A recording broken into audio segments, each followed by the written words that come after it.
Welcome to the channel HT कहानियाँ once again. दोस्तों, आप सभी को आपके दोस्त आनंद झा का प्यार भरा नमस्कार। फ्रेंड्स, आज की इस कहानी में हम जानेंगे जब अष्टावक्र जी को उनके पिता का नाम पता चला तो उन्होंने क्या किया। ये कहानी तब की है जब एक दिन बालक अष्टावक्र अपने नाना जी के गोद में खेल रहा था। अष्टावक्र जी के नाना का नाम था ऋषि उद्दालक, और जब वो अपने नाना जी की गोद में खेल रहा था तो तभी अष्टावक्र जी के मामा आते हैं जिनका नाम श्वेतकेतु था। वो आते हैं और अष्टावक्र को कहते हैं कि तुम मेरे पिताजी की गोद से उतरो और तुम अपने पिताजी की गोद में खेलो, मेरे पिताजी की गोद में मैं बैठूंगा। जब बालक अष्टावक्र को यह सुनने को मिलता है श्वेतकेतु से तो बालक अष्टावक्र शॉक्ड हो जाता है, यह जानकर क्या ऋषि उद्दालक मेरे पिता नहीं है। जब से उन्होंने होश संभाला था ऋषि उद्दालक को ही अपने पिता के रूप में वो जानता था। अष्टावक्र अपनी माता जी के पास जाते हैं और वहाँ जाकर वो अपनी मम्मी से पूछते हैं कि माँ, मुझे बताओ कि मेरे पिताजी का नाम क्या है, क्यों मुझे श्वेतकेतु ने ऐसा कहा कि तुम अपने पिता की गोद में खेलो, क्या ऋषि उद्दालक मेरे पिता नहीं है। तो इस पर उनकी माँ कहती है, ऋषि उद्दालक ही तुम्हारे पिता हैं। लेकिन बालक अष्टावक्र काफ़ी जिद करते हैं। कई सालों तक माँ उनकी जो है इस बात को टालती रहती है। एक दिन अष्टावक्र जिद पर अड़ जाते हैं और वो अपनी माँ से पूछते हैं कि आज तो तुम्हें मुझे मेरे पिता का नाम बताना ही होगा। अब तक तुमने टाला और आज मैं जानकर ही रहूँगा कि मेरे पिताजी का क्या नाम है। तो अष्टावक्र के जिद करने पर माँ जो है बिल्कुल मजबूर हो गई बताने को, और माँ ने बताया कि तुम्हारे पिताजी का नाम आचार्य काहोड है, तुम्हारे पिताजी का नाम आचार्य काहोड है। अष्टावक्र पूछते हैं अपनी माँ से कि आखिर मेरे पिताजी कहाँ हैं। तो उनकी माँ कहती है कि अब वो इस दुनिया में नहीं है। तो फिर उन्होंने पूछा कि आखिर उनका देहांत कैसे हुआ, क्या कारण था, वो सारी चीज़ें मुझे बताओ। तो इस पर अष्टावक्र की माँ कहती हैं उनको, हम लोगों के बहुत ही गरीबी के दिन थे, गरीबी ऐसी थी कि बहुत ही बदहाली थी। तो तुम्हारे पिताजी ने सोचा कि राजा जनक के दरबार में जाकर आचार्य बंदी से शास्त्रार्थ करने की। यहाँ मैं ये क्लियर कर दूं कि आचार्य बंदी कौन थे। राजा जनक के दरबार में एक बहुत ही परम ज्ञानी, बहुत ही बड़े विद्वान थे जिनका नाम था आचार्य बंदी। तो उनसे शास्त्रार्थ करने के लिए अष्टावक्र जी के पिता वहाँ पहुँचे थे राजा जनक के दरबार में। तो उनकी माँ ये कहती हैं कि तुम जब छोटे थे तो बहुत गरीबी के हमारे दिन थे, तो तुम्हारे पिताजी आचार्य बंदी से शास्त्रार्थ करने के लिए राजा जनक के दरबार में गए। उन्होंने सोचा था कि आचार्य बंदी को शास्त्रार्थ में हराने पर जो भी धनराशि मिलेगी उससे उनकी कुछ जो है मदद हो जाएगी। इस गरीबी के कारण विवश होकर, मजबूर होकर वो शास्त्रार्थ करने के लिए आचार्य बंदी के पास गए राजा जनक के दरबार में। लेकिन आचार्य बंदी की एक शर्त थी, उनसे जो भी शास्त्रार्थ करता था और अगर वो शास्त्रार्थ में हार जाता तो उसे जल समाधि लेनी पड़ती थी। यह जानते हुए भी कि जान का खतरा है, तुम्हारे पिताजी ने इस रिस्क को लिया और वो राजा जनक के दरबार में पहुँचे आचार्य बंदी से शास्त्रार्थ करने के लिए।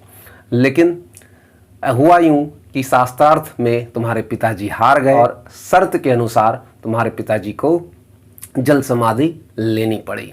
तो यह जानकर अष्टावक्र जी को काफ़ी दुख भी होता है और क्रोध भी आता है।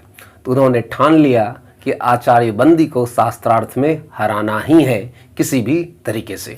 वो ऋषि उद्दालक के पास जाकर कहते हैं कि नाना जी, आप मुझे अनुमति दें, आज्ञा दें कि मैं आचार्य बंदी से शास्त्रार्थ करने राजा जनक के दरबार में जाऊं। इस पर ऋषि उद्दालक ने अष्टावक्र को काफ़ी समझाया कि बेटा, तुम अभी जो है इस काबिल नहीं बने, तुम्हारी इतनी उम्र नहीं है कि तुम आचार्य बंदी जैसे ज्ञानी पुरुष से शास्त्रार्थ कर पाओ। लेकिन जो है अष्टावक्र कहाँ मानने वाले थे, उन्होंने काफ़ी जिद की। उनका आत्मविश्वास देखकर ऋषि उद्दालक को आज्ञा देनी पड़ी। तो श्वेतकेतु और अष्टावक्र दोनों जो है आचार्य बंदी से शास्त्रार्थ करने के लिए राजा जनक के दरबार में पहुंचते हैं। वहाँ द्वारपाल ने इन दोनों को रोक कर पूछा कि तुम्हारे आने का क्या कारण है, यहाँ आए हैं आचार्य बंदी से शास्त्रार्थ करने के लिए। तो द्वारपाल ने बिल्कुल जो है दोनों का मजाक उड़ाया, खिल्ली उड़ाई और कहा कि बच्चे, तुम अभी इस लायक नहीं हुए हो कि आचार्य बंदी से शास्त्रार्थ कर पाओ। तुम नहीं जानते कि उनसे शास्त्रार्थ में हारने पर जल समाधि लेनी पड़ जाएगी तुम्हें, सो तुम वापस चले जाओ। राजा जनक द्वारपाल और अष्टावक्र की बात सुन रहे थे तो उन्होंने कहा कि उन्हें अंदर आने दो। तो आज्ञा मिलने पर वे दोनों वहां जाते हैं, परमिशन मिलने के बाद अंदर जाते हैं। इस पर राजा जनक ने भी वही बात फिर से कही कि आप अभी बहुत ही छोटे हैं, इतनी उम्र आपकी नहीं हुई, इतना ज्ञान आपके पास नहीं कि आप जो है आचार्य बंदी से शास्त्रार्थ कर पाएँ। तो उन्होंने फिर जो है राजा जनक को कन्विंस किया। आचार्य बंदी फिर जो है शास्त्रार्थ के लिए तैयार हुए।